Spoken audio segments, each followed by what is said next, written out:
Sasa Debora. Vipi kuhusu ile jibu langu?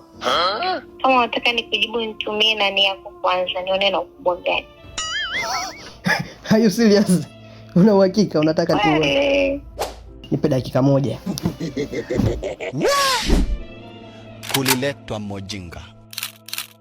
Ekemonda. Wait a minute.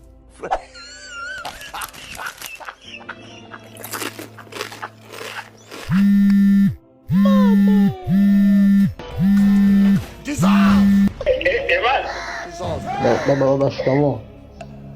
Hakuna cha shikamoo. Umetuma nini kwenye grupu la familia ambao unajua familia nzima imo? Hiki kijiji chote kimo. Baba, mimi sijatuma kitu. Kwa maana ulikuwa unatumia mishangazi yako, si ndio? Tulia hivyo hivyo. Yaani umetuma kadogo hivi kadogo. Sasa hivi wasiona zao wanaweza kulinganisha. Huyu mtoto yuko kama baba yake, like father like son. Hivi unanifanya nini? Baba, naomba msamaha baba. Ni bahati mbaya. Nikusamea umeshanizalilisha, maana mimi hakuna nitakayemtambia sasa hivi, kila mtu ananijua mimi undani wangu, na mimi anaona kwamba mimi undani wangu ni mdogo kwa sababu kaona undani wa mwanangu. Mama msamaha. Naomba nisamee mwanangu nikutoe kafara Mama msamaha baba. Labda ongea na mama yako, aseme yeye wewe sio mtoto wangu.